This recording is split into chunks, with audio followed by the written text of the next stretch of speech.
or it becomes odd that when we have come from the land and the world of spirits, it becomes odd to think of Allah Azza wa Jal, because a person is not used to thinking of Him. They're not used to being reminded of the Prophet Sallallahu Alaihi Wasallam, because they can't see. They are in this dunya. They're going through this dunya. So the one who has created us wants us to return. This life is only temporal, and our purpose is not this life. It is the hereafter. So this is why we should know the background of where we have come from, what our purpose is, and you've been seeing some of the slides and the roadmaps. So like it was mentioned that sometimes a student came to the Shaykh and said, "Can I have some water?" And they were pouring the Shaykh had a jug of water, and he was pouring and pouring, and the water spilled out, and he continued to pour. And the student said, "Oh Shaykh, you have overspilled, the water has gone everywhere." And the Shaykh said, "This is like you have come with preconceived ideas and knowledge. This is what has happened to the knowledge.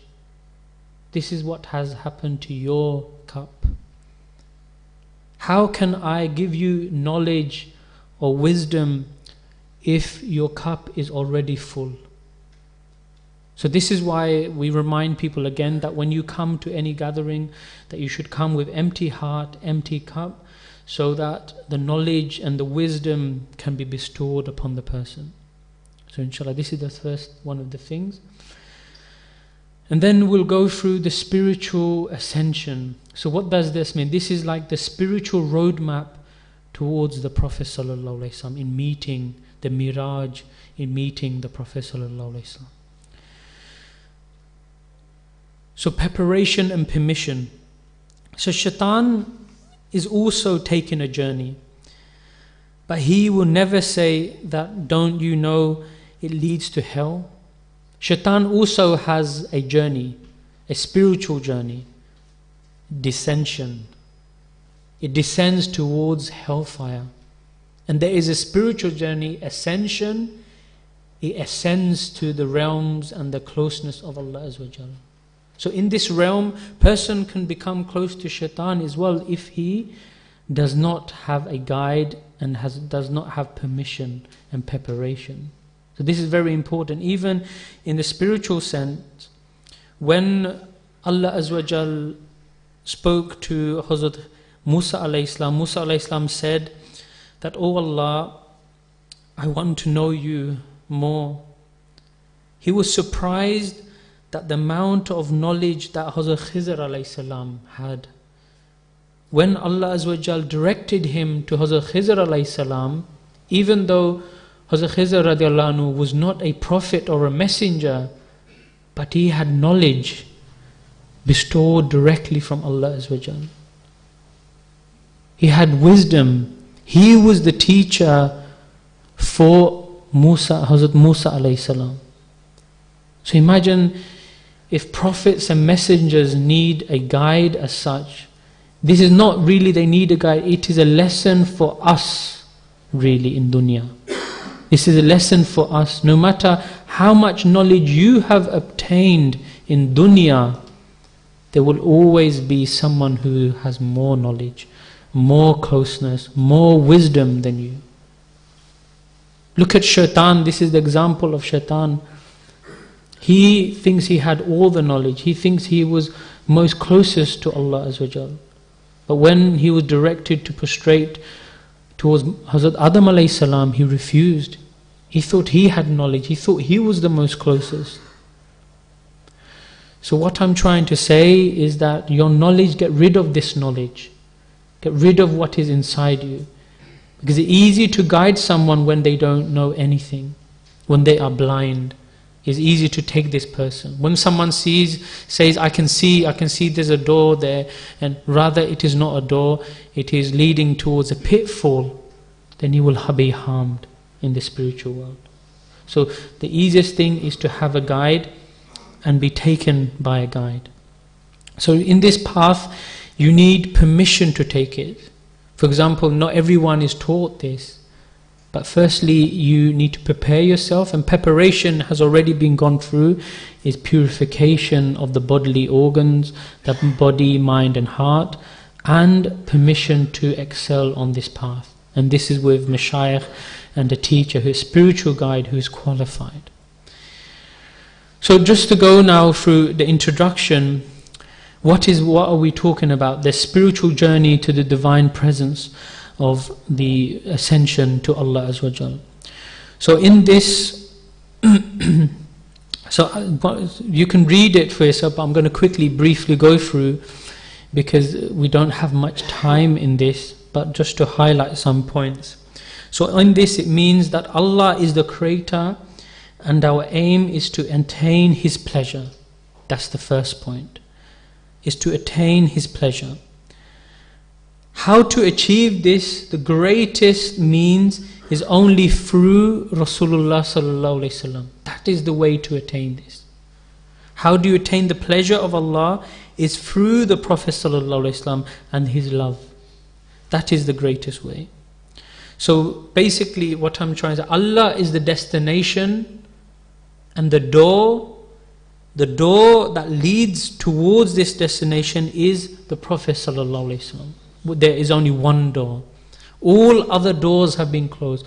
All other prophethoods have been closed. There's only one, and that is the Prophet sallallahu alaihi wasallam, the final messenger sallallahu alaihi wasallam. So he sallallahu alaihi wasallam represents all the prophets and messengers in this field. All prophets and messengers. So the love of the Prophet sallallahu alaihi wasallam is the most important, because through that love, then you can attain everything.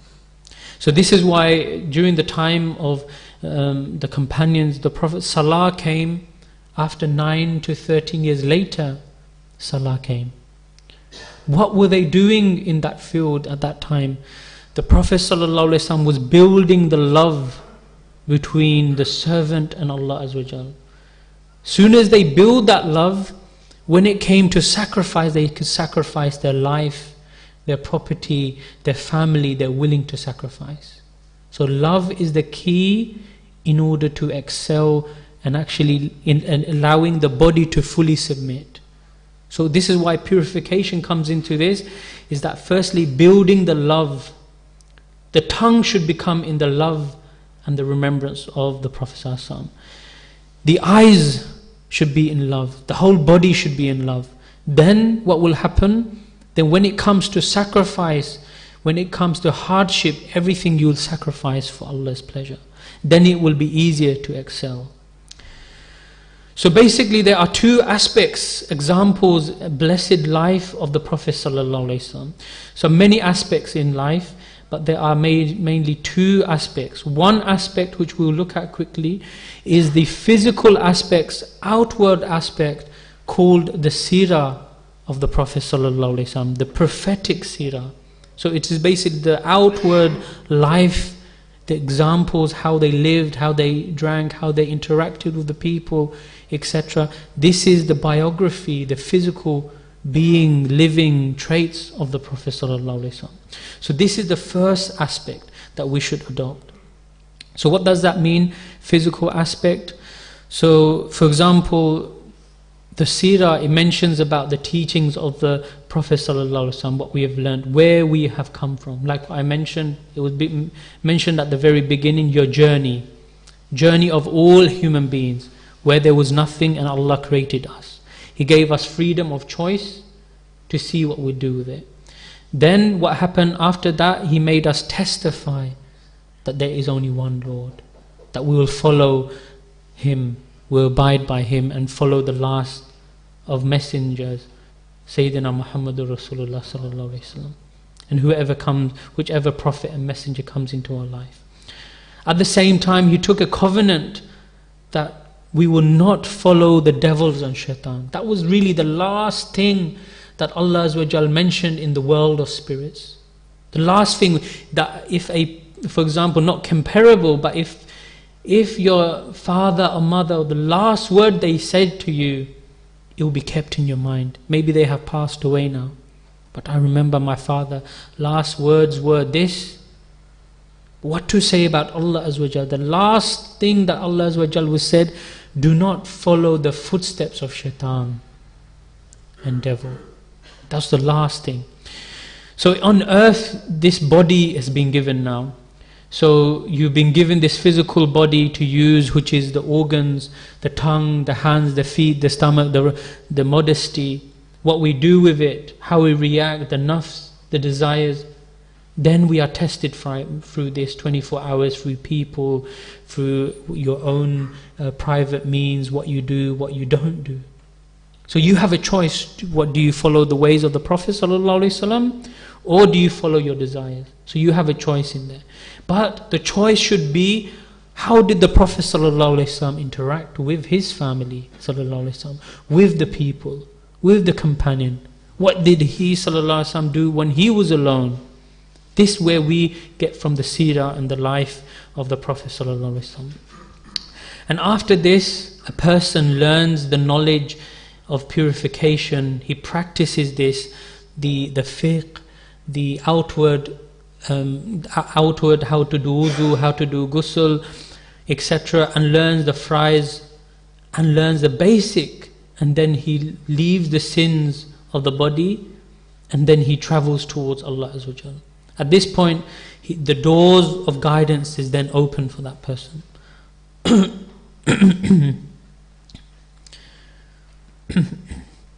So now he has some purification now. Really, in order to start the spiritual path, a person should be a level of purified. Purified being the body, mind, heart and soul, adopting the prophetic means.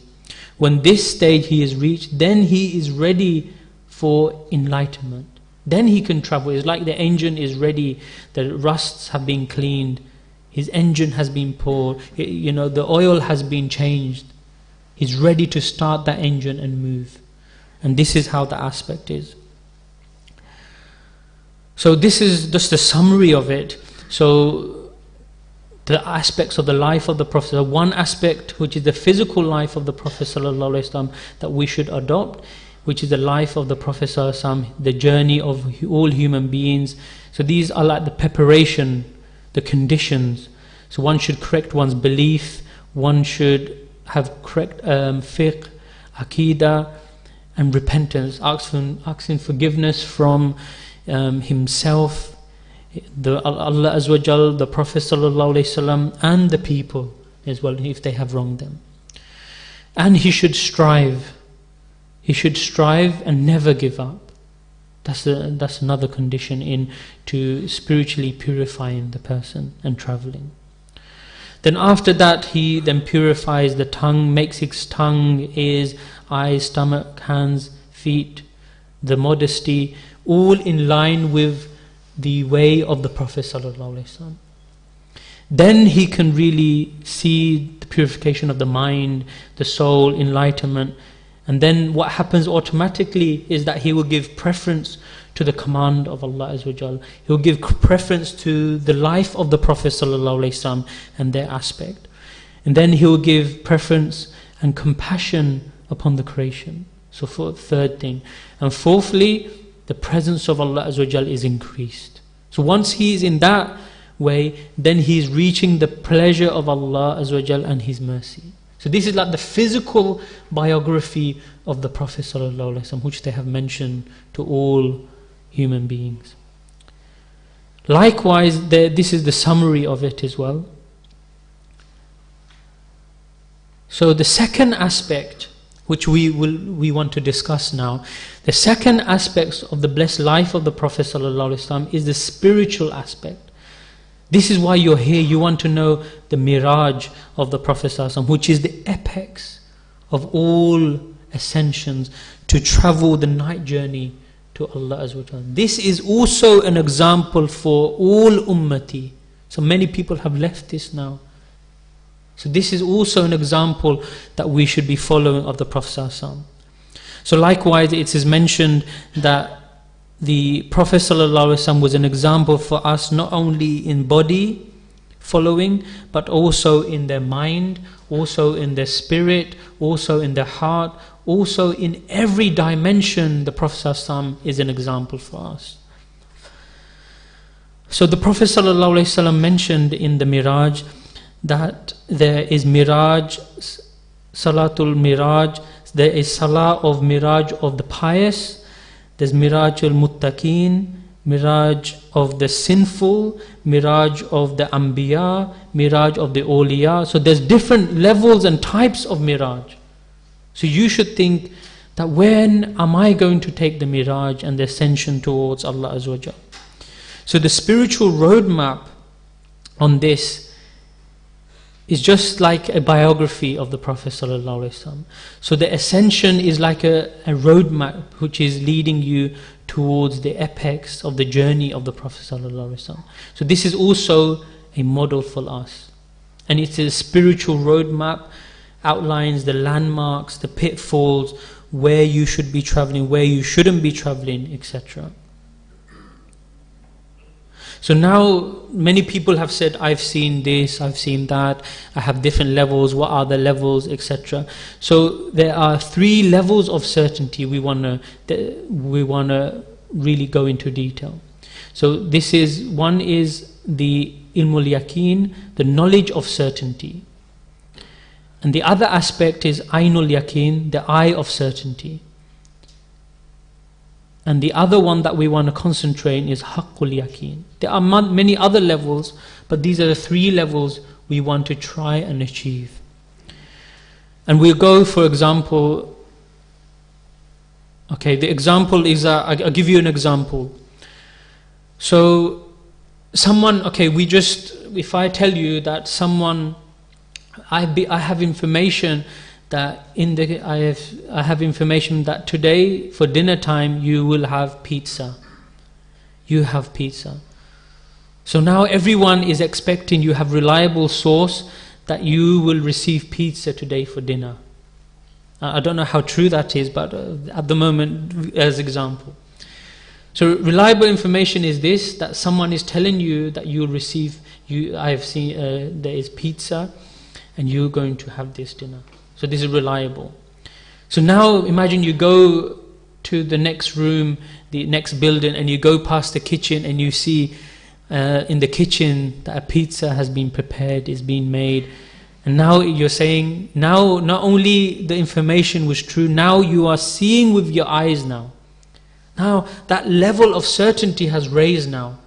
That level of belief has been raised now, because before not only you were hearing reliable source, but now you are seeing with your own eyes now. So it's been raised. So then obviously sometimes even seeing it, maybe that pizza is already eaten before you sit down even. So or it might be given out to the people outside. It is not tasted yet. And tasting it is when you have haqqul yaqeen, is when you taste, when you feel, when you are eating, when you are chewing. This is when you have really experienced this pizza. Just doing the muraqabah of the pizza, I'm going to have pizza today. You've not tasted the pizza. You can imagine how it might taste. Maybe you've never tasted pizza. So like this example here, level is that, firstly, someone tells you that there is a forest fire.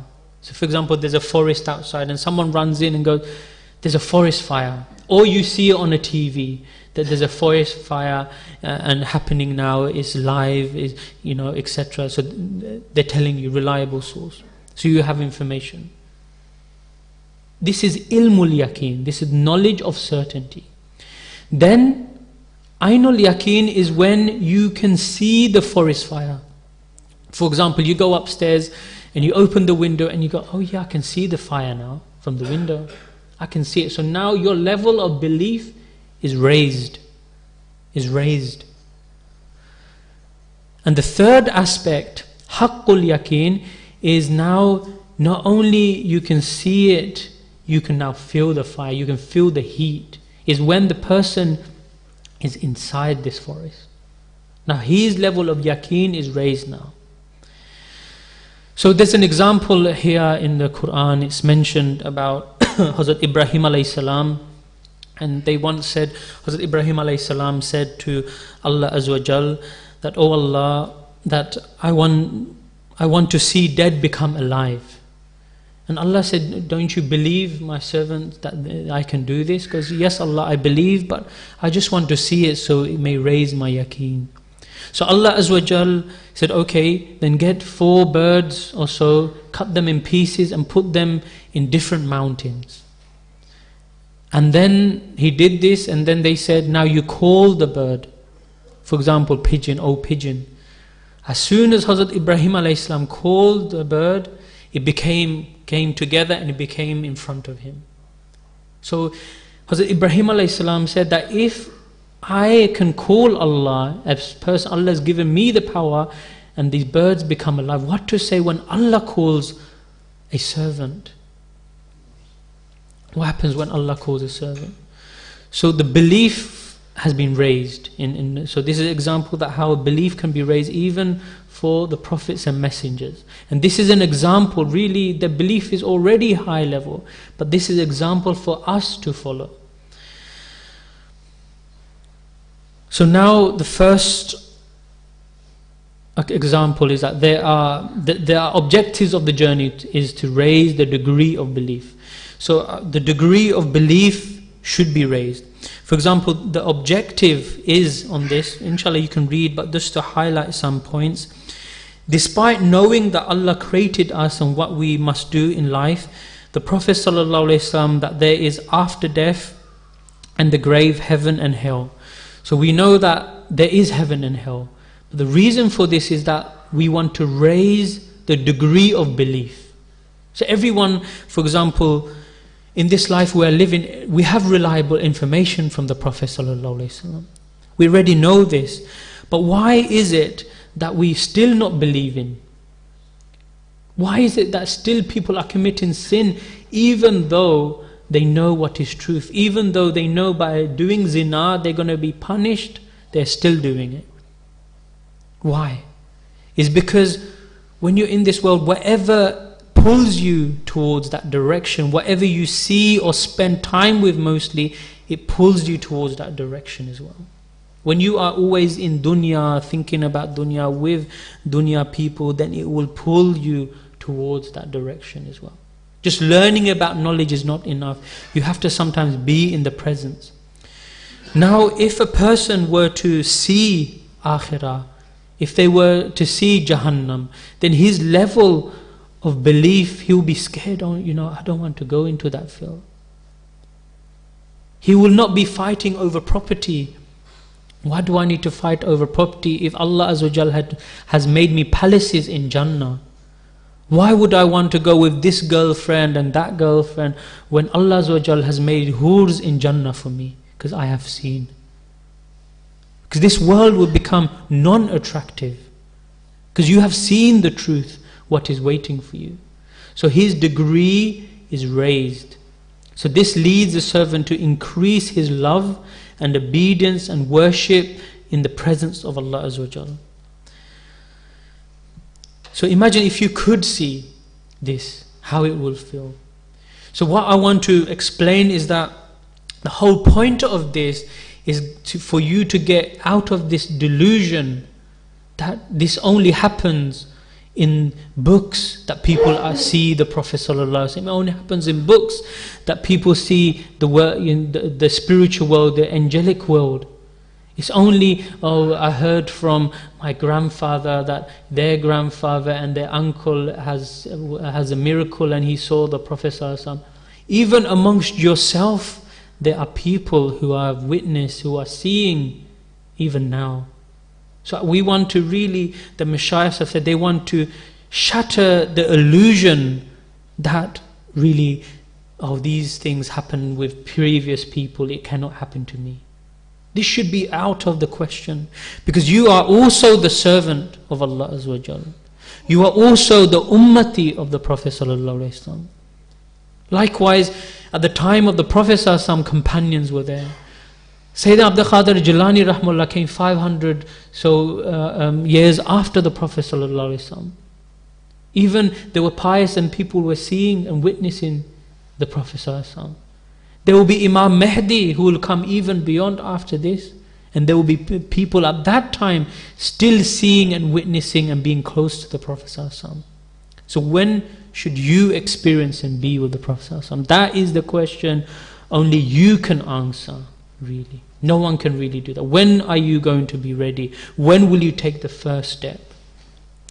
So really, when a person is fighting dunya, he does not fight in the streets. When he's fighting a world war, he's not going to be fighting petty fights with his wife and on the street. He'll be fighting shaitan, because that is his enemy. He's looking beyond this world. That's how your image, that's how you should be looking at when you're looking in dunya. Not looking at, oh, this person has said this to me, I'm upset because he didn't apologize, etc., etc., etc. He's taken this land from me, I'm fighting over this land. These are petty things. Look beyond these things, what Allah Azza wa Jal can offer you. So the second objective is to reach the proximity and closeness of the Prophet sallallahu alaihi wasallam. So what does that mean is that really the person can become witness, in order to witness the closeness and presence and proximity to such a level he can communicate with the Prophet sallallahu alaihi wasallam. This is the thing, that you can begin to communicate. Imagine a life of living and you can be in the presence of the Prophet sallallahu alaihi wasallam communicating. What problems a person can relieve as such.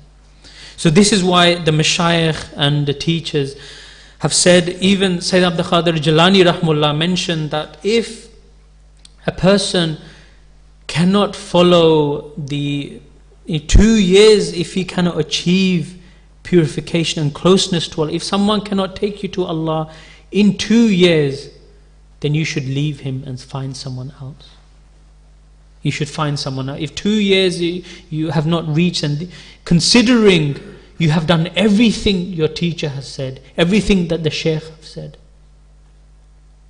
Everything. Nowadays, Shaykh means, oh, I'll give you, you'll be my next representative, without even, going through the purification. So there's conditions even to become a Shaykh, or even to become a student of knowledge, a student of purification. So even really Sayyidina Abdul Qadir Jilani rahmullah was really being humble and really with softness he was saying this.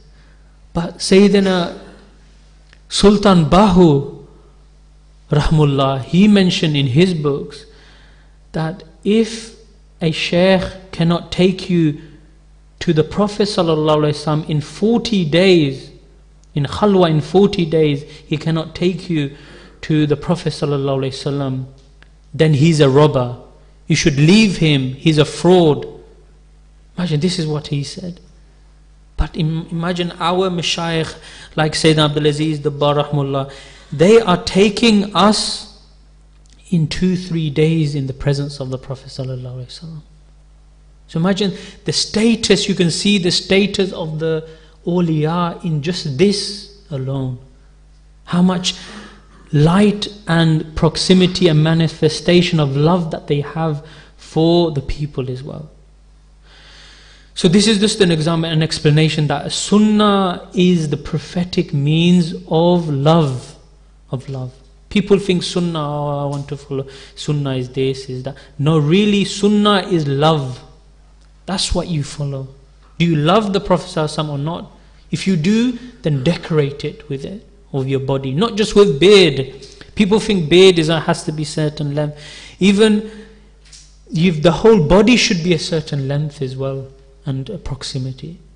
The belly or etc. Nowadays you see that many ulamas etc. or they have maybe even bigger bellies. I'm not saying that because of any illness, but that is sunnah as well. Is to keep in line of sunnah. So maybe people, I'm not saying people who have illness or a certain thing, but that is a sunnah as well. The Prophet ﷺ and all prophets and messengers, their sunnah was to eat half stomach. Half stomach. Whenever the Prophet ﷺ had food in their blessed home, they used to give it away. But they only ate half stomach. The third objective is being compassionate upon the creation of Allah Azza wa Jal. So this is dealing with people and being humble and giving more rights to them. Rather, he forgives the one who harms him, returns the evil with goodness, loves the one who ignores him, joins ties with the one who cuts ties. This is his reaction to these things. Gives the one who deprives him, wills goodness for the one who wants to destroy him, honors the one who dishonors him, becomes like a magnet to the creation. Imagine, even the animals recognize the awliya and the Anbiya alayhi salam. Because why? Because of this compassion. Even the non-believers recognize. So inshallah, the fourth objective is that he does all of the above to seek the end of all ends in proximity, in the presence of Allah Azza wa Jal and Hugo. So this is like the roadmap. So firstly, he goes through the prophetic means, he purifies the essential, the spiritual entities, Masjid al-Nabwi, he then travels to the Kaaba, and then Masjid al-Aqsa, in the realms of Barzakh, and then he goes past these skies, goes to the heavenly Kaaba. Every heaven has a Kaaba which the angels worship around. There's a dome of Barzakh there, and there's higher realms. This is just some glimpses where you can travel to. And even there are different places. This is the lottery, Sidratul Muntaha is when the station of Hazrat Jibreel alayhi salam, where he stopped and he could not go any further. So even in this tree, it is said that every single person who is living, their names are written on this tree. And when he is to die, this leaf falls from there and it makes way down, all the way down to earth, and then he passes away. So imagine, maybe our life has already descended. The leaf of our life has already started to come from this tree and is coming down, and our life could end any time. So one should never wait. So inshallah, there's more realm station of Tawheed, and there are many stations. So just to quickly go, stations of love and divine, tablet, divine chair, arsh. So you can see there are many stations and veils of closeness, of servanthood. And there are many. Servant is such a great name, but we don't really give it any, you can say, the right of it as well. So this is the roadmap of the spiritual world, and just a glimpse of it. And after you return, there is a return journey, that when you return from this world, your obedience, your prayers, your charity, fasting, everything should become in the presence of Allah Azza wa Jal. So now when you live your life now, it should remind people that you are the people of Allah, and it should remind them of the Prophet sallallahu alaihi wasallam. So this is, and the last thing I will say before we finish is that Sayyidina Zainul Abidin radiallahu anhu, this reminds me of Zainul Abidin, is that when someone used to look at Sayyidina Zainul Abidin, when they used to look at them, it used to make them want to worship Allah. This is why they were called Zainul Abidin, most worship. When they were called Imam Sajjad as well, because they were mostly in sujood, in prostration. Whoever saw Imam Sayyidina Zainul Abidin, they would want to worship, they want to fall into sajda. That's the person you should become. And this is an example of it. So inshallah, this is like the roadmap, inshallah. And if there's any other levels, we can go through, but just a quick glimpse of where you can travel, and inshallah, and then return, inshallah. Okay, if there's any questions, but I think Maghrib is approaching. We only had about 40 minutes or so to try to explain a 1 hour or so presentation. But inshallah, if people don't understand, then in detail we can go another time, inshallah. Jazakallah khair. Ustad Rahim. We're going through the Astaghfirullah. theory of the spiritual Miraj. As you can see, it's a very extensive journey. Inshallah, that many of you now, having seen some of this, can now, when we travel, maybe have access to some of these stations. Just a quick one. So, Maghrib Jamaat is at 4 or 5, so you'll have an opportunity now to go refresh your wudu and pray. Just after Maghrib, there'll be Masnoon Azkar, and then we have a prompt start at 4:30. Where we'll have a 30-minute feedback session for an opportunity for everyone to share what their not just their experiences over the last 2 practical sessions, but really we want to know, what are the issues? Are you seeing things? Are you not seeing things? Are you seeing things in different colors? Are there issues? Are you finding it difficult? Actually, really, we're here for this. Yeah, we're here to help you experience the spiritual unseen. Not so much that, obviously, inshallah, also mention for those who have experience, but really we're here for that as well. So be sure to share. That will be from 4:30 to 5, and then we have a 1-hour session from 5 to 6 p.m. by Ustad Tawsif.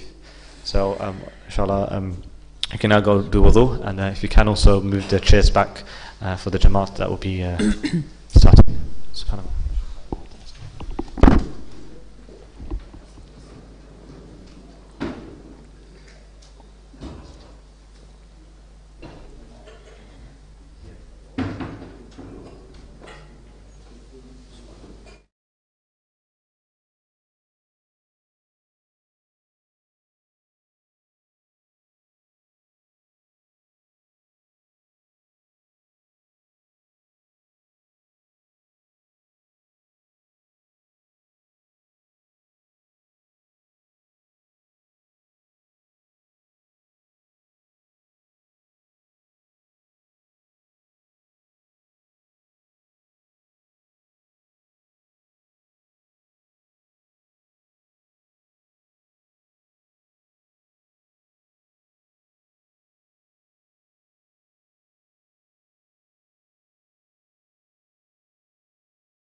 In the break time, I'm going to sit down with the brother and then take down their teachers and all this.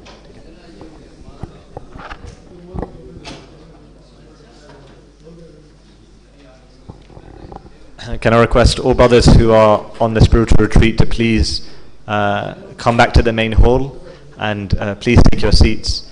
We're starting in under 2 minutes.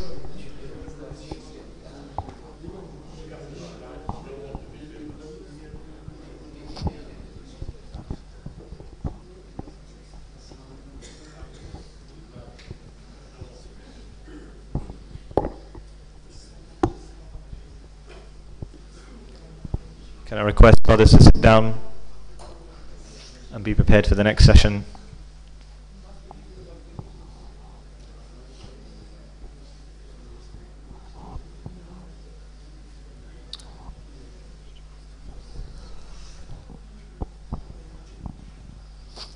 Bismillah ar-Rahman ar-Rahim. Can I also request the admin team to begin to share some of the Masnoon Adhkar pamphlets? Bismillah ar-Rahman ar-Rahim. So, inshallah, for the next 10 minutes, as our beloved Ustad Abdul Rahim mentioned, that when we implement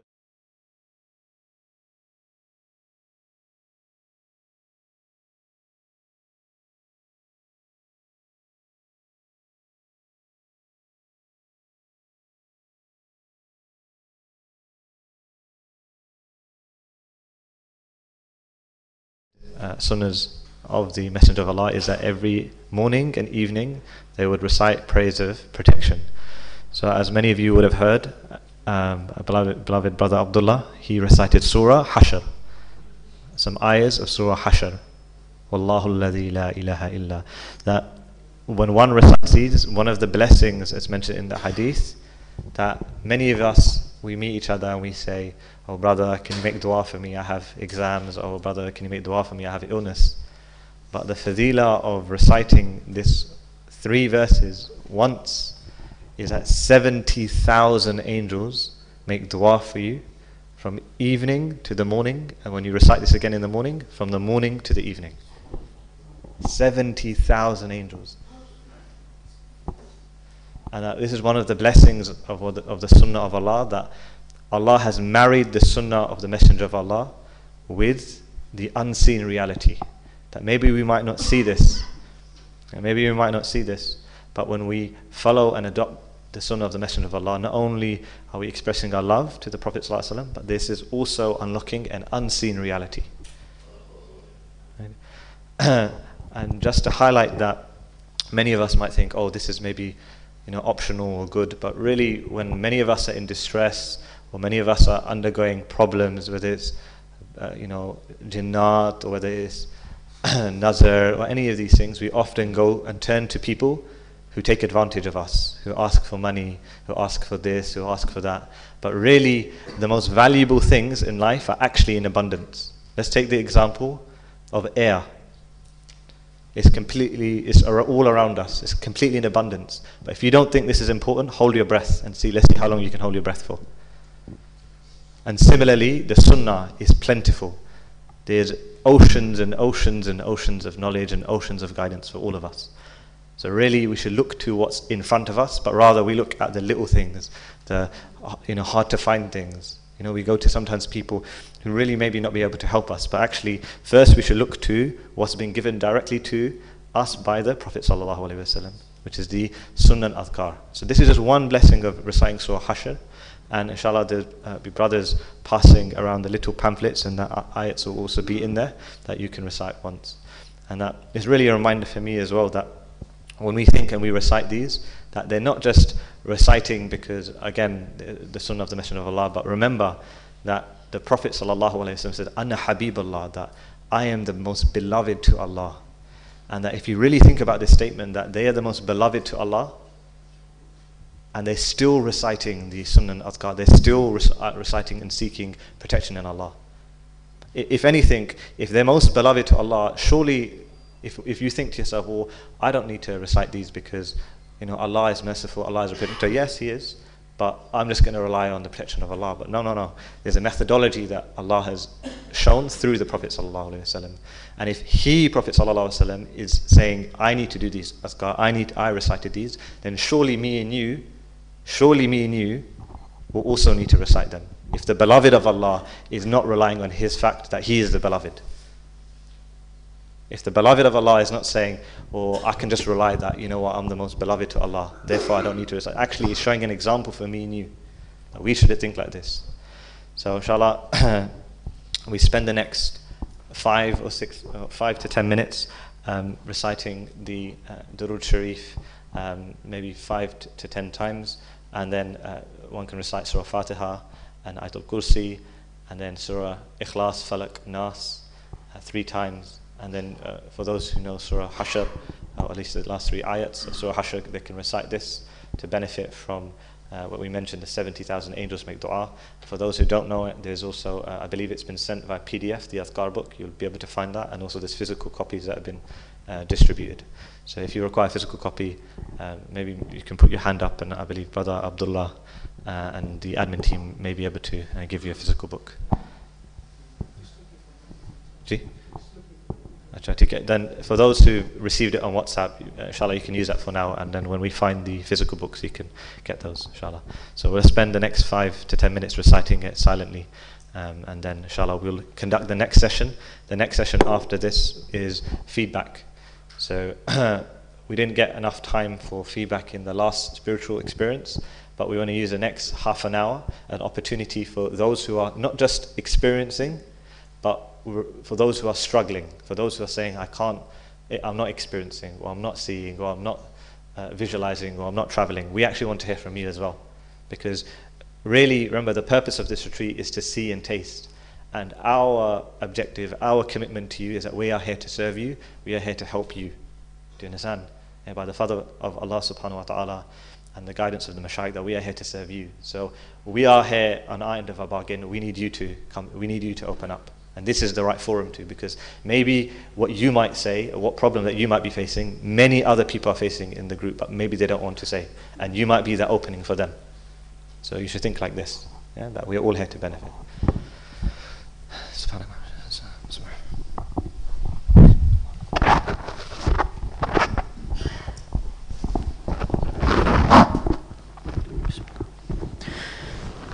Bismillah ar-Rahman ar-Rahim. We'll just mention one of the virtues of reading Durood Sharif, Durood Ibrahimi, is that the Prophet ﷺ said, whoever will invoke 10 times Durood, blessings upon me in the morning and evening, who will send blessings upon me in the morning and evening will attain my intercession on the day of resurrection. So subhanAllah, people who want the intercession of the Prophet ﷺ, imagine that someone is going court, for example, they try to hire the best solicitors, still they might fail. So imagine having the Prophet ﷺ for you, for your defense, for your intercession in the day of judgment. So really this is how a person can actually attain. So people have their own means, people write poetry, and which is alhamdulillah a good thing, but really the greatest poetry, the greatest invocation or calling or asking for blessing from the Prophet ﷺ is really through Durood Ibrahim. So inshallah we'll just recite Durood Ibrahim for a little bit, and then inshallah, so it's 10 times you recite Durood Sharif. I'll recite it once, and then you continue reciting 10 times. And if you know Surah Ayatul Kursi, if you know the 3 Kuls, Kul Huwallahu Ahad, Kul A'udhu Falaq, Kul A'udhu Bin-Nas, at least recite them 3 times each in that order. Inshallah, then the protection will come. Okay, be in the presence of Allah. Allah is with me, seeing me, present with me.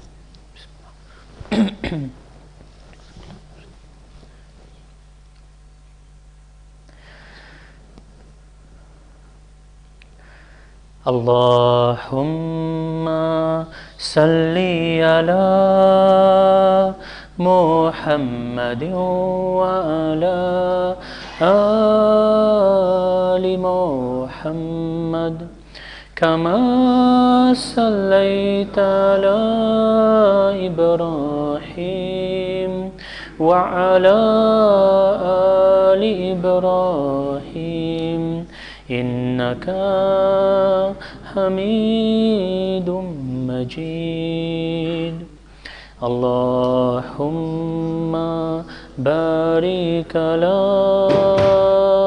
محمد وعلى آل محمد كما باركت على إبراهيم وعلى آل إبراهيم إنك حميد مجيد.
سبحانك بحمدك نشهد أن لا إله إلا أنت أستغفرك وأتوب إليك. So inshallah you can continue afterwards, you could do your full Muslim scars. But inshallah we'll take feedback now inshallah.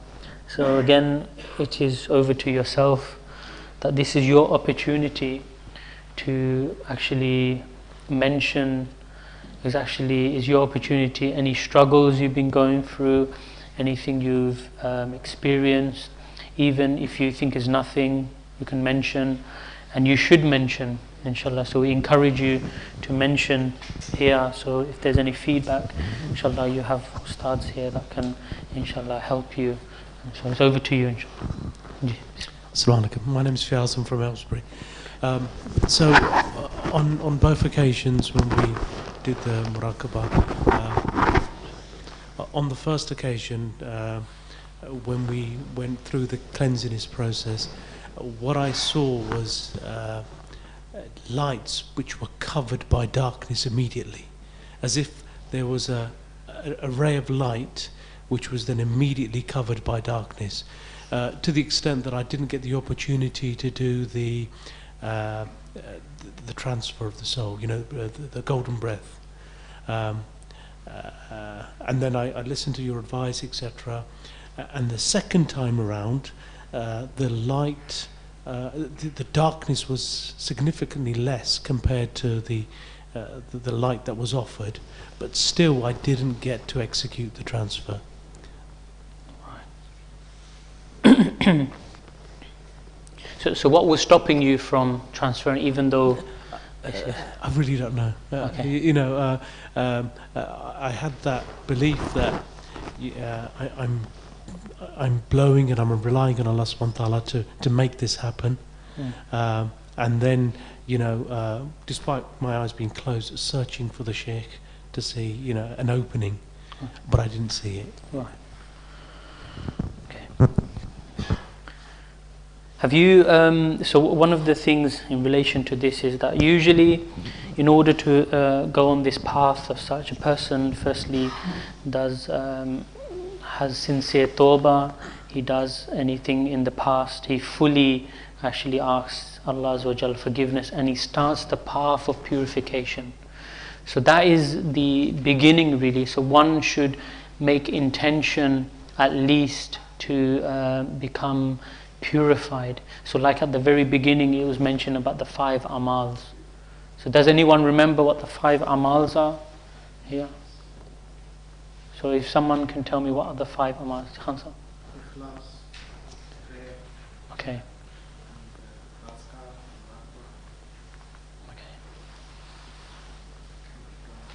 Anyone else? So you got zikr, you got ikhlas, the sincerity sheet, the tongue sheet you mentioned, the prayer sheet, and sorry? Anyone else? The muraqabah. Okay, so the salah, the muraqabah. So these things you have to start beginning this. For example, if I'm going to begin the journey, I should say to myself, from tomorrow, from today, now, I want to start purifying my tongue. And I'm going to make effort. I just don't want to see and that's it. I just want to see today or anything. I want to literally, this is what the intended target is. That not only your spirit travels towards the realm of the Prophet ﷺ, but your body also does. And how does a body travel towards the Prophet ﷺ is when you begin to purify it. When your tongue resembles the Prophet ﷺ, when the heart resembles the Prophet ﷺ, when the mind thinks like the Prophet ﷺ, that is when the body, mind and heart is really traveling on the footsteps of the Prophet ﷺ. So a person has to make sincere intention that he will begin to start this path. Then what happens is that then Allah subhanahu wa ta'ala will open doors, and like you see is that there is their blessing, light has come, but because of purification sometimes the darkness can become overwhelmed of this light, and light then fades away. So inshallah, again with sincerity, with practice, again and again, then the lights will become increased, because when the tongue is doing good, then there's less sin entering the heart, so more light is inside your heart, so there will be less darkness and more light. When these begin to increase, then you'll see the darkness will also fade as well. So inshallah, if you make sincere intention and actually begin, you can speak to one of the other ustads as well, that look, I want to start the path towards purification. How do I begin? How do I begin the 5 amals? If you haven't begun, start doing it now. Observe your tongue. Today I'm going to let my tongue become the tongue of the Prophet ﷺ from now. So now onwards, from Maghrib now, my tongue is only going to speak good and in line with the Quran and Sunnah. Inshallah. So something like this you should... anything else you want to mention?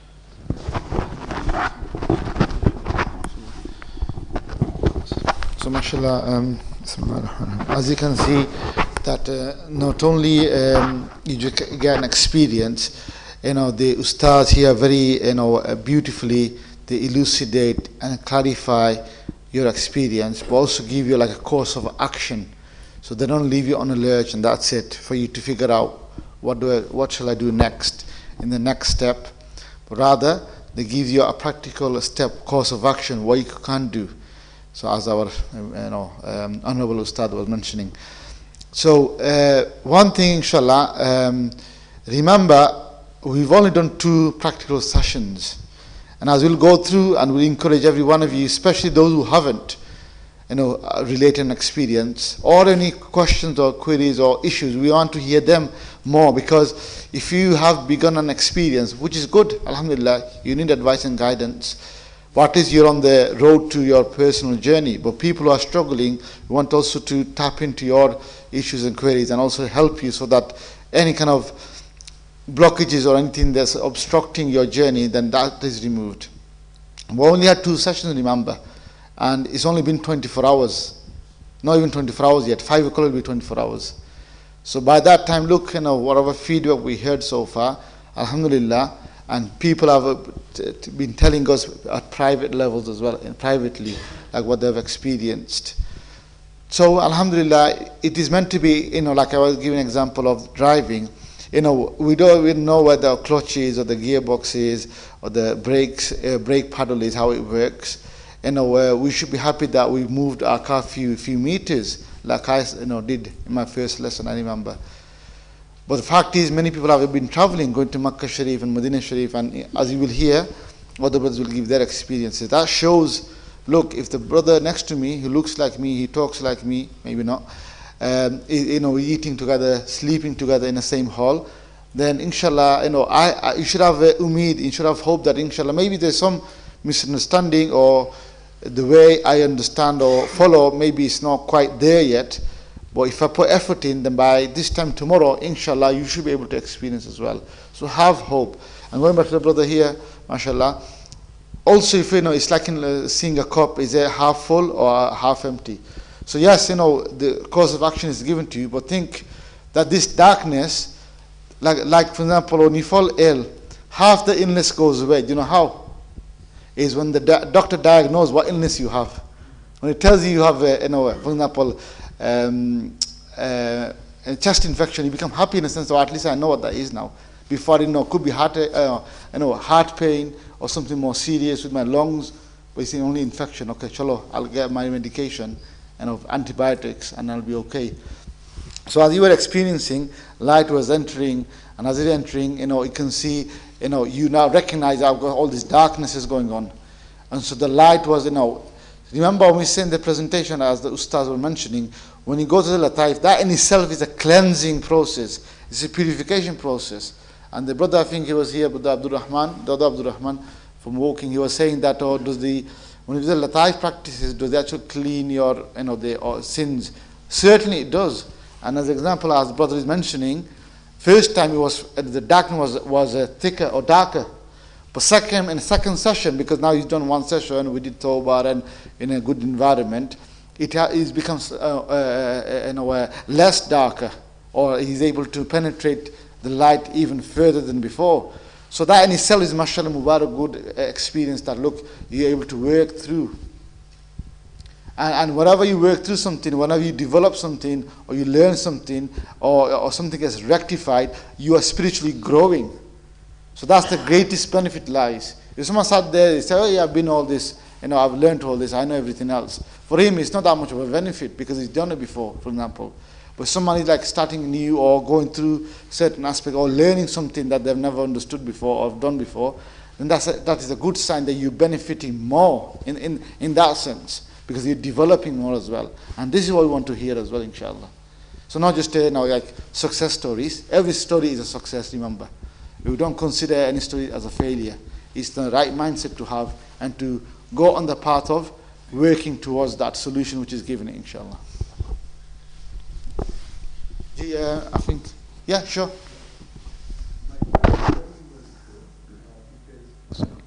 Yeah, the first time we did it, it was excellent. I was able to transfer without difficulty, and I saw a lot of gold color. It kept getting, it was like moving, it was all gold. then just transferred through like a tunnel. You could feel the speed of the wind when you're going to Medina. And then in Medina Sharif, it was just green, all green. And so that was fine. But the second time I did it, I didn't experience or see anything, to be very honest. So I didn't know whether I did something wrong or whether there was something lacking in my practice. Thank you. So obviously our Ustad will explain in a very beautiful way. Just one comment on that is we set a goal to you all. What was the goal? The end of Sunday, the last session, you should all experience something. MashaAllah, you had the experience in the first session that you were able to transfer. You can see, different colors like you were explaining. You felt as though, or you got the sense that you have arrived at the Medina Sharif, and the green. And green representing what? The blessed green dome. That's the strongest indicator. That's a relationship with your heart as well. So we didn't set any goal. We said along the way, until Sunday evening or Sunday, the last session we do before you go, that's your goal. But along the way, you'll have your good moments and bad moments, good moments and bad moments. So fact is, in your first ever session, because maybe you were more fresh, you're more energized, you're able to follow. So alhamdulillah, I think you have had a glimpse of what to come in the spiritual journey. Only thing is, in the second session, it was quite, done pretty much after Zuhr and meal, and after meal and Zuhr, you like to lie down for a bit as well. So, but that in itself is a good. Then you've experienced both. Not to experience something you've experienced, and you experience something as well, inshallah. So the next time you do, inshallah, then you will have something to work towards as well. So I think that in itself, I would congratulate you, mashallah. It's a good thing that you've experienced so far, but something to work on, inshallah.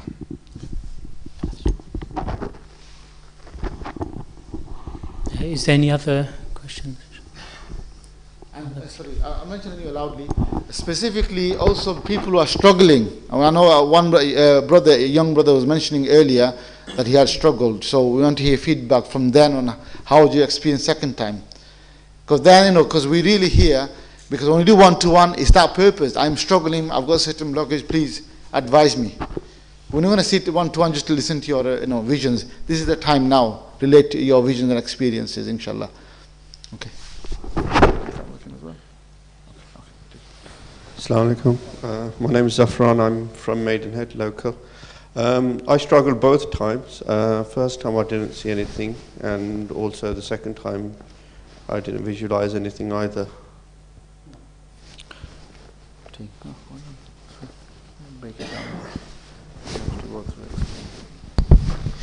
So the way we actually explain is that tell us how the beginning when you were doing the Lataifs, how was it for you then?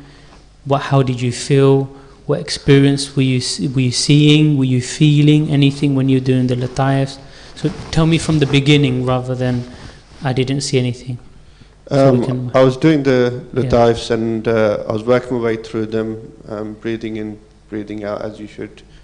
I was feeling something when I was breathing in and breathing out, but when it comes to the transfer bit, I didn't feel anything. So what did you feel when you were doing the Lataifs as such? I felt lighter when I was doing the Lataifs. I was definitely feeling a little bit lighter. Okay. So alhamdulillah, it shows that there was purification taking place there. Yeah. So then when you were, is there any part of the Lataifs that felt more or less, or were they all the same? They're all the same. Okay, that's fine. So then after that, you went to the transfer part. So what happened there? What was the struggle in transferring? I don't know. I just didn't feel anything when I was transferring. I couldn't feel the transfer. Okay. Yeah. So this is a obstacle, because did we ever mention that you have to feel something when you transfer? Did any on the presentation, it never says that you should feel something when you transfer. There's no indication of transfer. The transfer is you transfer and believe you have transferred. That's this is it. So it doesn't, there's no, I have to wait for a signal, I have to wait for a green light saying yes, you've gone, or hear something, or no, there's no indication that should be given when you have transferred. So that itself can distract a person when he is waiting for an indication.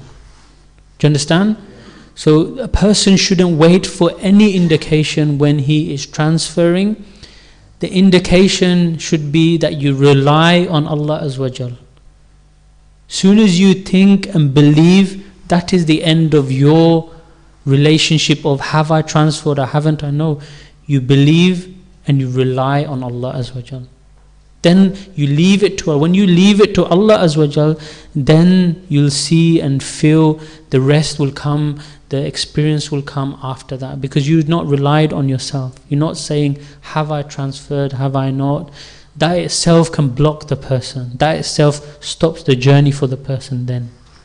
So inshallah next time, and this is why a person was not seeing anything after that, is because that itself has stopped the person, and then it makes the person feel down, and then etc. So soon as you come through the transfer part, you should think that you've transferred, you've gone into the spiritual body, and then you should believe that you're looking and you have found the teacher.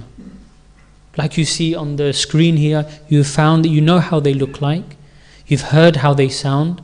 Now just believe that they are there with you, present with it, and that's all you have to do. So inshallah next time, like I said, go through that method. You believe, you have transferred, and you rely on Allah Azza wa Jal. Okay, whose name? Assalamu alaikum. My name is Sajid, I'm local as well. I've had quite an interesting experience. First time around, the colours I was seeing were the right colours, but the colour was disappearing very quickly after I was breathing in through the nose itself. I was able to do a clear, distinctive transfer. I felt that I transferred across. I was looking for the Sheikh himself, and I called out his name. I felt like he was in the background, but I didn't get any response or anything out of movement. So I thought to myself, I'm here to go to Medina today. So I tried going to Medina. And I thought I went to Morocco, but when I went close, there was some other place I can't recognise. Then I went thought I was going towards Medina, and I think I came back to Maidenhead. Went past the masjid. I also thought I was in the hill, so I saw lots of mountains and seas and things itself along the path, and I thought I came to the Bul Sarat itself, but it wasn't Bul Sarat. When I really later on thought about it, it was more the wall of China. That's what it looked like until we ended. That was the first experience. On the second experience, the switch over from the hill wasn't really as distinct as the first one. It was a bit more fuzzy, to be honest. It might well have been, because I think I nodded off while I was doing the disease fuzz itself. And it was very comfortable, very relaxed. However, what I found when the switchover did take place, it felt like it did happen, but I was in an ocean, to be honest, going most of the time in the ocean. I could see blue around me, and going in the ocean, I was occasionally popping out, seeing maybe the mountains, and that's all I saw. There was no fish. I didn't see any fish in the sea or anything like that. It was very empty, but it looked like water, and I was in the water going along for quite a long time until it finished. So it wasn't as interesting as the first one, but it was, alhamdulillah, it was a good experience though.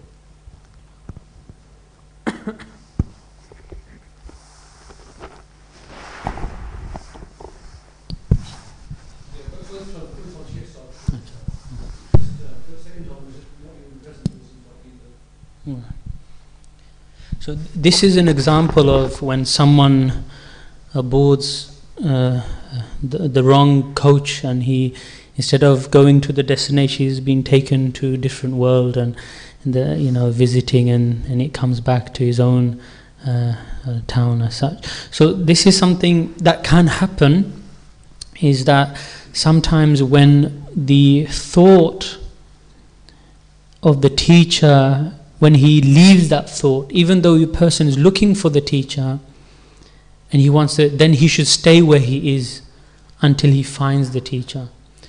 When oneself wonders, thinking, oh, they might be here, I'll go and find them, then what can happen in the spiritual world, then he might be taken in different parts and he's exploring and etc. So that can happen as well.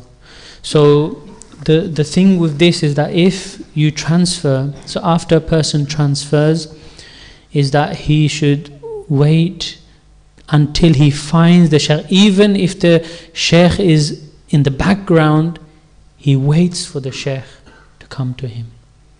Because the Shaykh, as you said, he knows I'm waiting. Or then you actually wait in that. This is your, you can say, a test that how patiently you can wait. And if they are approachable and they are there, then you can go and, sit beside them or request them, to take you or etc. and then go, rather than looking for yourself. So you can see that a person can travel on his own as such in the spiritual world, but it can be dangerous as well. You go into unknown territory. It's like in the, many people go to different worlds. They need expert people to go to dangerous places, very harsh climates. It's like, for example, even in dunya, the explorer, Bear Grylls, he goes to harsh environments and he takes people, famous people with him, and they pay him for this because he knows the rule of survival in harshest expert. But no, people will not go on their own. Say, you know what, I can survive in this environment. No, you always need an expert in that field to take you. Even if it means they're telling you, wait here. Oh yes, I'll take you, just wait here. You know I am here, just wait patiently and I will take you. Also, another thing a person has is that even though we want to go to Medina, and that's what I was saying in one of the things, is that, but do we deserve to go to Medina? Everyone wants to go, but am I ready to go? I know myself, or should, or when the teacher takes me, that's when I am ready. So can you see the mindset of a person? When you become sincere like this, don't you think the Prophet himself will come to take you? When someone feels like this, he's saying, you know what, I don't deserve to go. I want everyone else to go. They deserve to go. All these people deserve. But me, I don't deserve to go. I'd rather me stay. If someone were to stay here, I'd rather I stay because I don't deserve, and everyone go. And I want others to take my place as well. And what will happen then? Who will come? The Prophet himself will come to take you. This is the mindset when people are running to kiss the Hajar Aswad. Why? What is the significance of Hajar Aswad? But they're trampling over people. They're giving significance to something, but they're not giving significance to the people and the person and having compassion. So can you see the mindset? Person should be in that mind and patient, and with humble himself, and with one's reflecting on one's behavior, one's life, but still wanting that love, knowing that they want them, but believe that they don't deserve it. And then inshallah so this is the mindset a person should have. I want to go, but I want the teacher to take me, and inshallah when they think I am ready, I will go. And they know I am waiting. I want others to go in front of me. You are waiting, you go. You are waiting behind me, you go. This is the mindset. And inshallah, with this in mind, then you see that the Prophet himself will come to you. And that's how people have come in the past. They never wanted, some people say, I don't even want any experience of this unveiling. This is the mindset of people, because I want to see the Prophet when I leave this world physically. The first sight I should have when I die is the Prophet, because maybe I might not appreciate him. I see him and I do carry on with my sinful world and activity, and this is the other people's mindset. Can you see there's different mindset for everyone is different. Inshallah. Did you understand? So inshallah next time when you're in the spiritual, when you transfer, you find the teacher and you wait for him. And these are the thoughts that are going through your mind, that I'm not deserving, but who else am I going to go to? I love them and I want to be with them. And you're requesting the teacher to take you, and then inshallah, and then let it flow, let your emotions flow. and that you have of the Prophet and the love of the Prophet and the teacher, and requesting them, because you've met them before as well, I believe. So like this, inshallah. Is there anything else you wanna? Okay, G next. G my name's Awais. You know, the first time I said like I didn't feel anything, and then the second time I came in a bit late, and then I just sat down over there at the back, and then I was closing my eyes, I was trying to focus, but then I just couldn't. But then after like I got into it, I closed my eyes, and then like my eyes went like so bright. It was like I was in a desert or something, but then it just felt like it didn't feel real, if you know what I mean.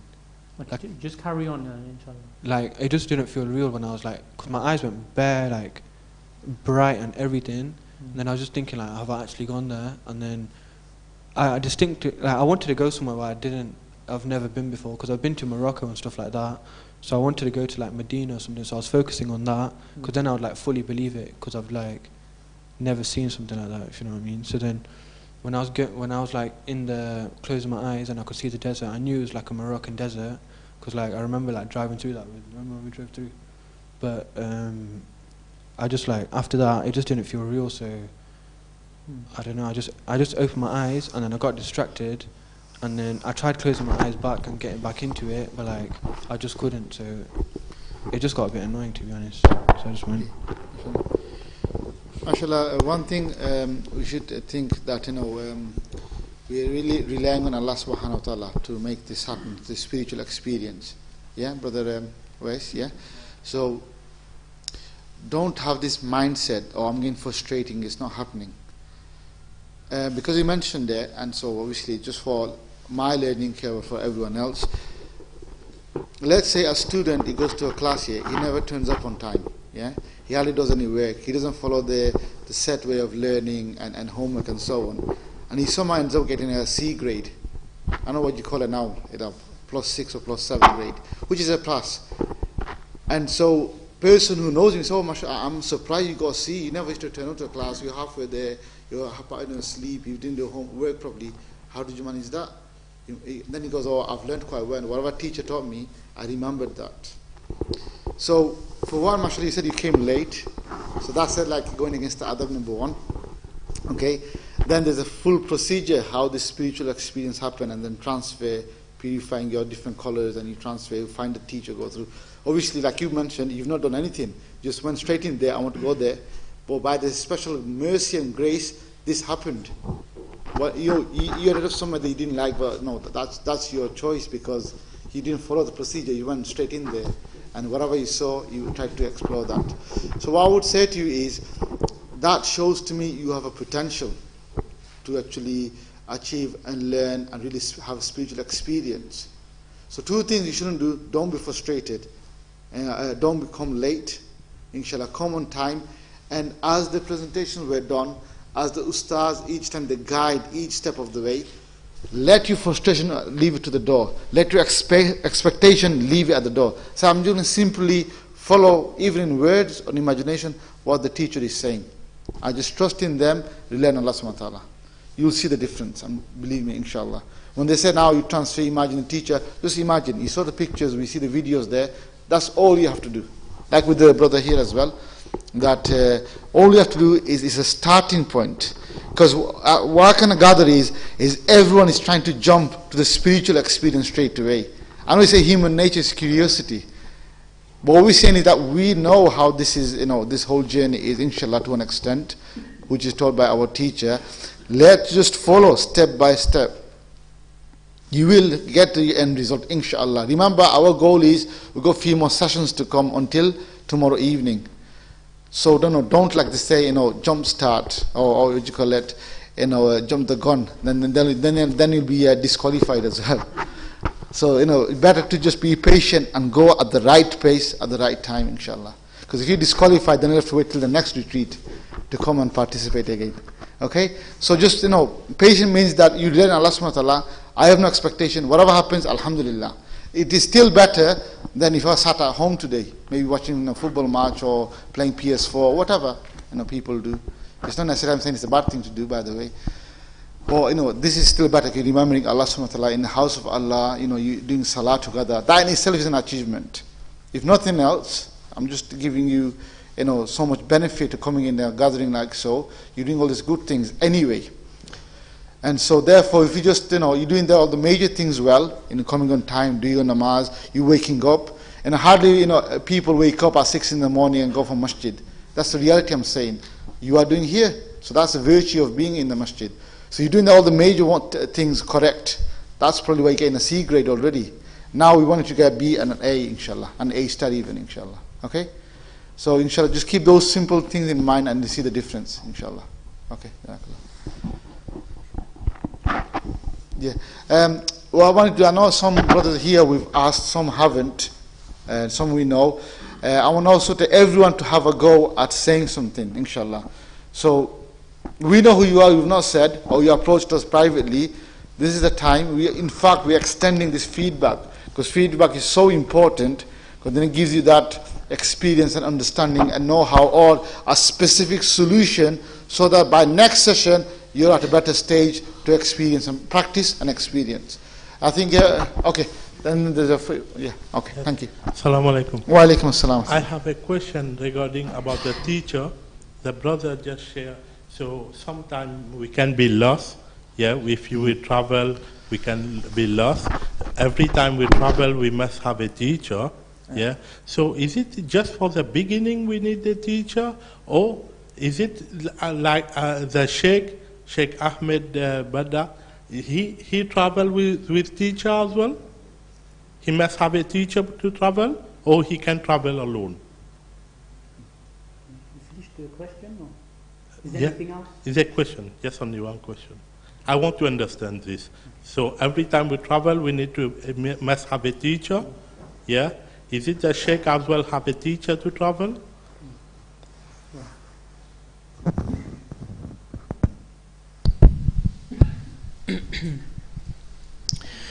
The safest way to travel anywhere is to have a teacher, even at the very beginning to the end, until the Prophet sallallahu, when you are in the full presence of the Prophet sallallahu alaihi wasallam, the way a person is seen, to the way that the companions saw the Prophet sallallahu alaihi wasallam. So once a person is in that state, the Prophet sallallahu alaihi wasallam himself will tell you, and the teacher himself will tell you as well, that now I have taught you everything as well, now you should excel towards the Prophet ﷺ, and then the Prophet ﷺ will take you in the presence of Allah Azza wa Jal. This is how the methodology is that you enlighten yourself in the love and the teachings of the teacher, meaning the Shaykh. Then after once a person has become Fanafi Shaykh, he then becomes Fanafi Rasul in the love of the Prophet ﷺ. Then the Prophet ﷺ himself will then take you towards the presence of Allah Azza wa Jal. So this has become always the root of all the awliya, really. It's very rare, really, that they go directly to Allah Azza wa Jal, or even sometimes directly to the Prophet ﷺ. It's very rare. At the beginning in this journey, you always need a teacher. Because, for example, I've never been in this spiritual world, let alone a jungle, which in this dunya, jungle has many snakes, many animals that harm us, many hidden snakes. Even leaves look like leaf, but is actually a snake. Branches are branches, but really they are snakes. In dunya, I'm saying. What to say about the spiritual world? What to say about the spiritual world? And one of the examples, even during the time of Sayyidina Abdul Qadir Jilani rahmullah, shaitan came. Imagine to Sayyidina Abdul Qadir Jilani rahmullah and said, I am Allah, you don't have to worship anymore, I am pleased with you, O my servant, in a vision. What was the response of Sayyidina Abdul Qadir Jilani rahmatullah? See, he had his teacher and who guided him, and then actually defeat and then carried on. So you always need a teacher in this field. because it's a safeguarding. It's like a security. Having a security guard always with you in the spiritual world, someone who's expert in the spiritual world. Why wouldn't you have it? That's my question. Why wouldn't you be safe? The question is, do you think you know more than the Shaykh? That is the question. Then really, if you think you don't need the teacher. The teacher is not the person who is a barrier between you and Allah. Rather, they are the way to connect you to you and Allah Azza wa Jal and the Prophet Sallallahu Alaihi Wasallam. Because if it was the choice of the mashayikh, meaning the awliya, the true awliya, what is their response? They just want to be alone, away from dunya, away from people, away from me. But why are they helping me? That's the question I would ask them, is because they have been commanded by the Prophet Sallallahu Alaihi Wasallam, they have been commanded by Allah Azza wa Jal to help the creation. That's why they... Look at the story of Sayyidina Abdul Qadir Jilani Rahmullah. He was in Baghdad. He was in the jungle doing khalwa. The Prophet ﷺ came to him in the wakeful state of vision. He said, go to Baghdad and call the people. That is the reason he went to Baghdad. Radiallahu anhu. See, the awliya do these not because of choice, because they are being commanded and because of love of the Prophet ﷺ.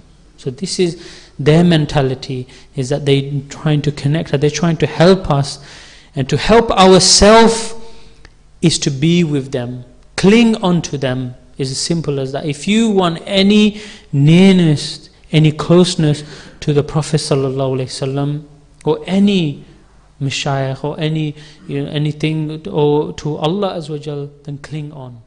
They're the safest route towards guiding you and taking you. The more you cling on to them, more you need them, the more you excel. As simple as that. The more you learn from them, the more you understand the spiritual world. The more you say, I don't need them, the less you'll become closer to the Prophet Sallallahu Alaihi Wasallam. Because that was the reaction of shaitan. I don't need Adam Alayhi Salam. I know everything. Why should I prostrate towards him? Because Allah Azza wa Jal has given Adam Alayhi Salam to shaitan to actually follow, and that he should consider him as his teacher. But he said, no, I'm better, I'm made of fire. Why should I follow someone? Why should I prostrate towards him? So this is the reaction of shaitan. But we should react in the best way. Like Hazrat Adam Alayhi Salam, soon as he made a mistake, what he did, he prostrated and asked forgiveness from Allah Azza wa Jalla. Soon as we make a mistake, we should do the same. And go to the means of clinging on and taking us towards the Prophet Sallallahu Alaihi Wasallam. So does this make sense? Is that a person should always be under the protection of the teacher in the spiritual world? Because we have never been, unless you have been before. Then if you have been before, then really you should just carry on. You don't need the retreat. Because we haven't been, or we have not excelled further in the spiritual world, this is why we are here. And this is what the teacher is there to help us. And they are the means of protection. Sorry? So if the teacher needs the sheikh to if the sheikh needs a teacher to travel, is that what you're asking? They have already passed that line. So once you become excelled in the love of the teacher, love of the Prophet Sallallahu Alaihi Wasallam, and beyond, then you don't need the sheikh, because the sheikh has given you permission to carry on. So likewise the sheikh, Sayyidina Ahmad Dabbar, he already has permission from the Prophet ﷺ to take people. He has reached that level of such. Why we say this is that people are experiencing now in front of you. They are being taken, or they are seeing them in the spiritual and taking them. Because what do they, the question is, what do the sheikh gain from this? They don't need to do this. If they are with the Prophet ﷺ all the time, what benefit is there taking you, all of us? Nothing. But the benefit is us. We benefit from this. We benefit from the teacher. teacher doesn't need us.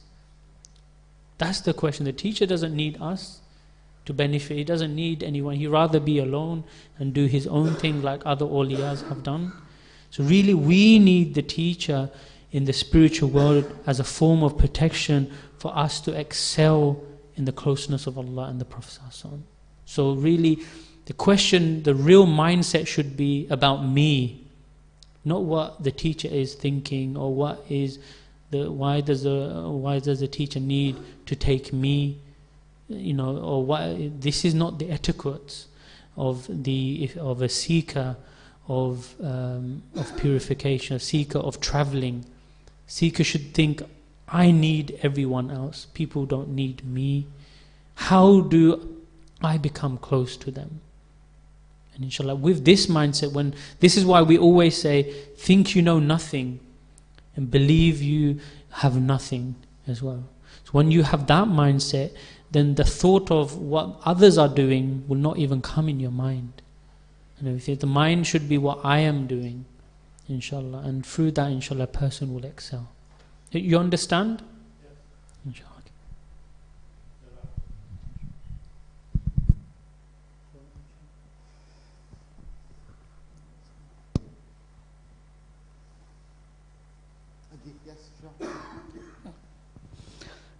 Assalamu alaikum. Alhamdulillah, thank you for your beautiful, noble words, which is coming through, one question to another also as we are learning it. Alhamdulillah, and thank you for your time you've given us here. I'll go through my first session. First session was with brother. What I went through is, first of all, on my left, I've seen Medina Sharif, alhamdulillah. It was for a few seconds, so I recognized and I was so happy. And as you went stage by stage, I've seen a lot, sitting here, I know I'm sitting here in the chair, but I've seen fast river flowing, or very fast oceans. First of all, I watched and I just trying to identify what am I watching. Then I really see crystal clear water. Water so clear is unbelievable. Then I've seen water start running, moving slowly. Then it went so immensely fast. I can't really explain it, just like how the scientific term they use, like protons and neutrons. It's so fast. Then I was just worrying about where this water going to stop. And it's keep on changing into different colors and different places. Where I see brown color underneath, crystal clear. I can see the underneath as well, but the speed is phenomenal. That's one. Secondly, and after that, as you approach, moving on, I've seen, as if you take a picture of someone with a flash. So I went to Makkah Sharif, the first door, when you enter in gate 15, 20, whatever, the first door, it's just a flash of it. And then that's it. So from Makkah to Medina, that's where I've, traveled to. And there was something else. Oh yes, about the speed when you were saying up in the sky. Yes, I could feel. Obviously, we all brothers have traveled by air. When you say sky, I could definitely feel the sky when the plane is moving so fast. You can see small clouds moving very fast, so much fast, and I can see all this. And when you look at the down, you can see the mountain, or you see just scare of smoke. I can see the speed is like so speed. The plane is traveling is unbelievable. That's my first session. Second session is for probably Dr. Saab. When you, brother, was saying you transfer, then I've just seen myself transfer, and I was a little bit stopped. Then I've sort of seen myself, body of skeleton, a total body, and then it goes, this is me. I'm talking to myself, this is you. When I say transfer, you transfer, then all I see a body of skeleton. A whole body standing for, and that meant to be me. Thank you for listening. Just for the benefit, just repeat at the first session, how was it from the Lataif? We always ask is that you start from the session, okay, Lataif, how was the Lataif? When you transferred, did you find the teacher? How was it after the teacher, etc. Like this? The beginning, and then Yeah, when you mentioned about teachers, when you mentioned of teachers, I was really looking for the teacher in essence. But what I come across is a big, I just remember now when you mentioned about teachers, nice, beautiful, massive, big domes and entrance of a big white mosque. That was when you talk about teachers, and although everyone is looking for teachers. So how was your latayat then? Did you feel anything in the latayat when you go doing the latayat? Did you see the colors? It was white colors, but because I was, in a way, I was happy. I was moving on according to the things you were doing. So I don't want to drop back. I did have in my intention that I want to be with this in a session and move according to the teacher's need. I mean, ustads, are you guys saying it? Yeah. And when you transferred, how did you feel anything as well, or just your experience on that? When you say transfer, the spiritual world is life. It's true. This is the first time I'm going through, and alhamdulillah, that's how I feel. But I was also equally scared of what things are happening in front of me, and I wasn't ready for it. I think our beloved brother here, we've had a mashallah good chat during over our lunch. So we gave him some advice that first of all, that he said he was almost, if you ever know how fast electrons travel, it travels at the speed of light, the speed of science for you. Okay, so he was thinking that he was actually traveling at the speed of light, and he was actually scared. He thought he'd fall down. I said, in the spiritual world, if you have the right company, then you do not have to worry about falling down or something happening. If, like some brother was saying, going on your own, then there's a danger. You might fall down and get stuck there. Then a rescue team have to come and rescue you from there. But don't worry about it, inshallah. Just make sure keep in the company, then you don't fall down, or and we'd have to send out the Mounties, the rescue Mounties to rescue. But alhamdulillah, so we said, this is the answer, that if you're not part of the company and following their advice and the nasiha, they're doing protection adhkar. See, that's one of the reasons why brother here, two brothers here, brother at the back, Abdul Rahman, is he there? Yeah. So that's why we said, the protection adhkars, stay in the company of the teacher. The benefit lies is you don't get lost by yourself and you wonder, am I in the right place? Especially brother Awais, if you listen to me. That is why we say stay in the company of the teacher, be with them, because there, what happens is even if you find, you'll never find yourself lost or you're worried about yourself, because under the reliance, with the reliance of Allah subhanahu wa ta'ala, this journey is become easy. Then you don't have to worry about this aspect. This aspect is dealt for you.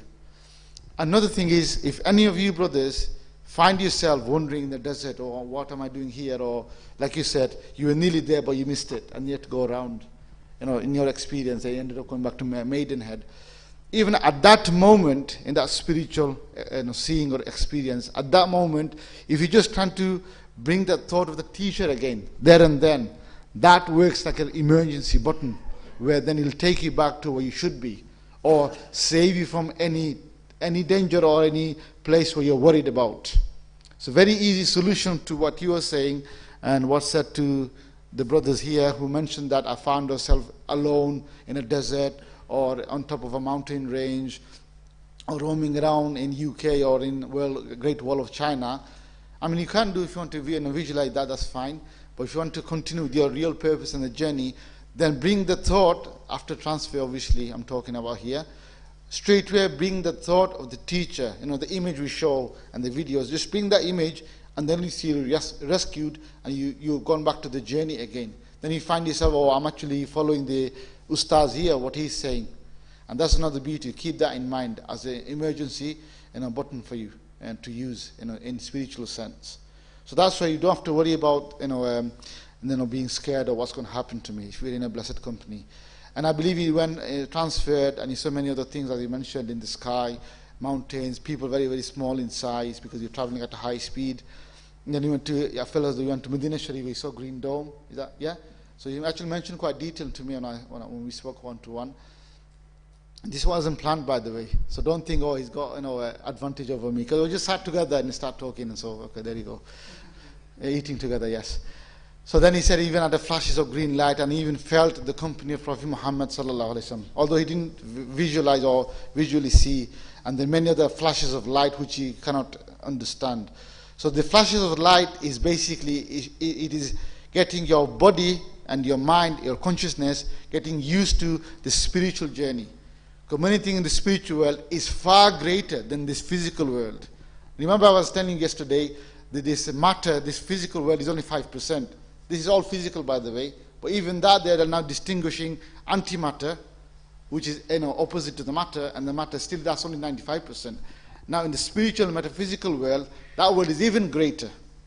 So imagine if your soul or spirit first time seeing something and is translating that back to your mind, then obviously you cannot understand many things. A very easy example is if you ever see, like a YouTube clip or a blind person, he first gets his sight of seeing. He becomes bewildered, he looks around everywhere, he's trying to understand the new world, what's happening. He only sees flashes everywhere. He doesn't understand what this light is, this chandelier is. Or even if you go to deep sleep, 8-10 hours, and you wake up, and some days you feel like, oh, what am I? What am I doing here? It happens to you. Everyone experienced that as well. For that few seconds, your mind kind of register what's going on, or your eyes like wandering here and there.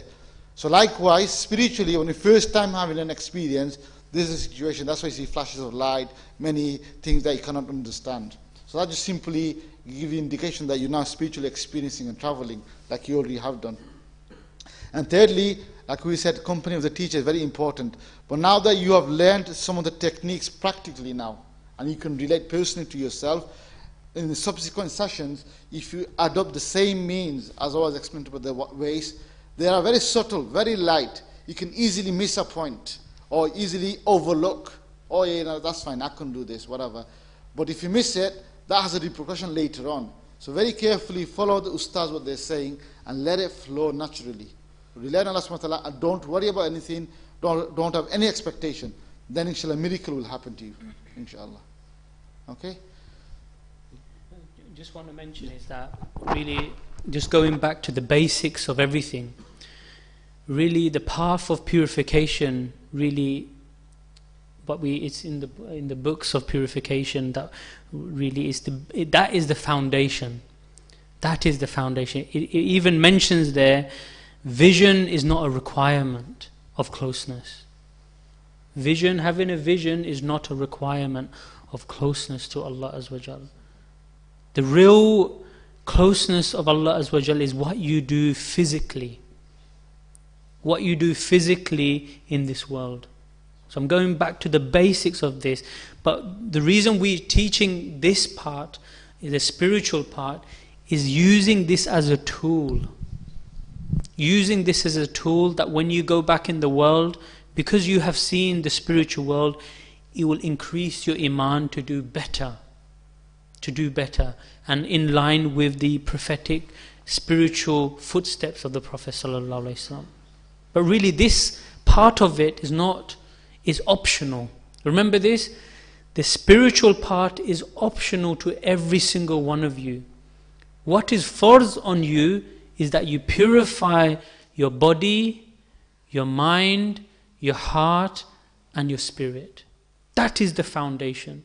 That is really having success in dunya and akhirah. So what we are saying now, if you want to meet the Prophet, this is optional.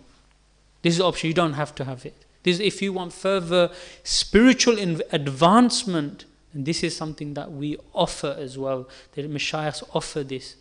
This is not requirement to attain salvation. So let me keep it clear on this. This is not required to achieve salvation. Salvation is required when your body, when your mind, when your heart and spirit resemble the Prophet sallallahu alaihi wasallam. Physically, you are leaving sins, disobedient, and adopting sunnah. But really, so that there is no confusion, because I don't want you to think, oh, now people are saying we require this for salvation. No, this is only a retreat of opening. If you want to advance yourself, you think, so really this part of it is only given to someone as an optional. You have purified, brother, you've purified your body, mind, heart, and so if you want further advancement, this is a spiritual advancement. If you want to meet the awliya, and the spiritually have a meeting with the Prophet, this is optional. This is optional. But the main thing we want you to take at least from this retreat, at least purify yourself. Like is mentioned, the 5 amals.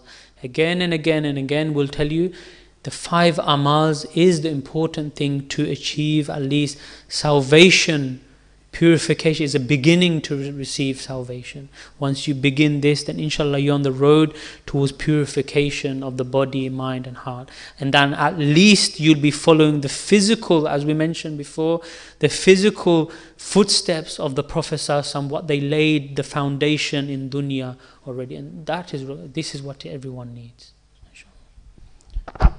Bismillahirrahmanirrahim. So we're going to draw this session to an end. I'd like to thank our beloved Ustads and Mashaykh who've given an extended feedback session, because we're really here to help you. And there's been much guidance, not just for yourselves, but for everyone in this room. And just to end on the note that our beloved Ustad Abdul Rahim mentioned, that really this is a motivating factor for you, but the bread and butter is the purification, which is the Fardul Ain. And Mashaykh mentioned as well that imagine that even if you were to see the Arsh of Allah, so imagine that you travel all the way up into the heavens and beyond and beyond and beyond, and you were to see the Arsh of Allah, that is more beloved to Allah subhanahu wa ta'ala, that when you adopt the sunnah of going to the toilet, than even seeing the Arsh of Allah subhanahu wa ta'ala. So this is to help, and there should be no confusion about the priority order, that is to emulate the Messenger of Allah, and that these things are motivating factors. So by the compassion of our Ustads as well, that they know that many of you haven't slept much after Fajr. So from now till Isha Jamaat is at 7:15. I believe it's 7:15. Yeah, 7:15. You are all instructed to have some rest. So sleep. If you can't sleep, lie down. Try to rehabilitate your body. Close your eyes. If you can't close your eyes, just rest. Use this opportunity productively if you can't rest. So by that I mean not chit-chatter, but actually review the 5 amals. I've noticed in every single session we ask what the 5 amals. We haven't come up with a coherent answer so far. So hopefully inshallah next session, if we say what the 5 amals, I expect everyone to know what the 5 amals are, and that we should start these. So inshallah, if you everyone will be back here for Isha Jamaat. And just to give you a taster, later today we need you fresh, because we're going to be introducing the spiritual salah. So right now we're learning about ascension and traveling, but later we're going to be learning about how to do this in the prayer, inshallah. So subhanak wa hamdika nashhadu an la ilaha illa anta nastaghfiruka wa natubu ilayk.